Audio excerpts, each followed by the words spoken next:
Hello, हम पढ़ रहे हैं कक्षा 10 की गणित। इकाई नंबर आपकी 3 यानी कि 2 चर वाले रैखिक समीकरण का आपका एग्जाम्पल नंबर है आपका 15। तो देखिए,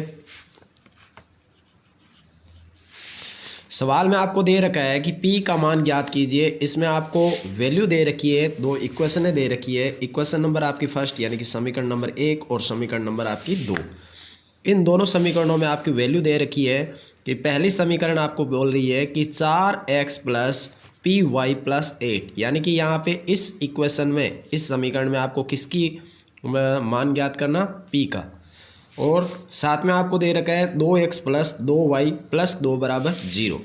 तो देखिए, जब समीकरण में आपकी ऐसी कंडीशन आती है तो इसका अर्थ ये है कि p की वैल्यू और आपका यानी कि x का वैल्यू मान इक्वेशन यानी कि यूनिक इक्वेशन भी बोलते हैं इसको, तो आपका समान रखना। तो देखिए किस प्रकार से समीकरण की तुलना की जाती है। a1x plus b1y plus c1 equation में बराबर 0 और a2x plus b2y plus c2।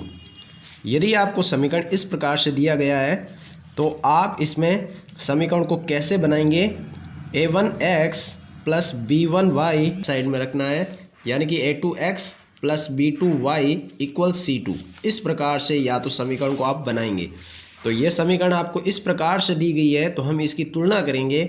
यहाँ पर x के गुणांक में जो है उसे a1 की वैल्यू बोलते हैं, y के पास में जो है वो b1 और c1 यानी कि अचर पद, जिसे हम गणित की संख्या बोलते हैं। ये बीजीय व्यंजक होता है यानी कि पद होता है जिसमें चर और अचर पदों का संयुक्त होता है, इसलिए इनको लिखने का तरीका देखिए।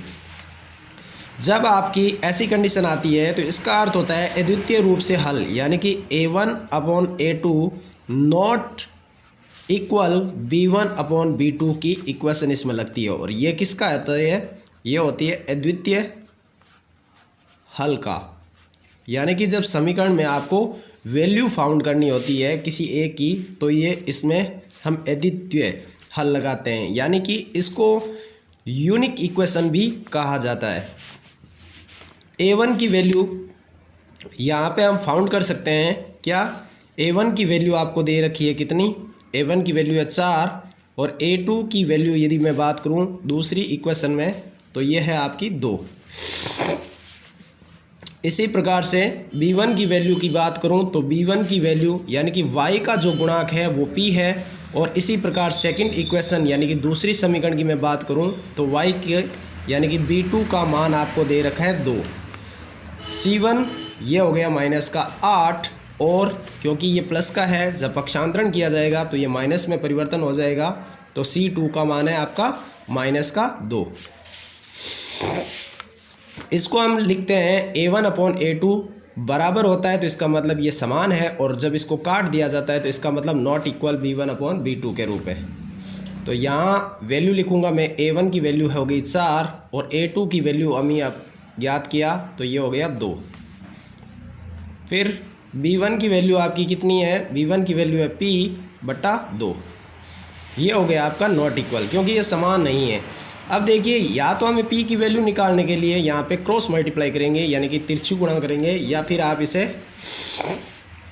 जब किसी पदों में हर का मान समान हो तो ये हर से हर कैंसिल हो जाता है, तो आप यहाँ पे क्रॉस मल्टीप्लाई यानी कि तिरछी गुणा करोगे। तो 4 को 2 से किया तो ये हो गया 8, 2 को p से किया तो 2p। हमें फाउंड करना है p की वैल्यू, तो ये 2 इधर गुणा में पक्षांतरण करेंगे तो ये आ जाएगा आपके p के अपॉन में। इसका अर्थ ये हो गया कि p की वैल्यू कितना है, यानी कि इस समीकरण में जब हम p का मान 4 रख के हम इसे हल कर सकते हैं।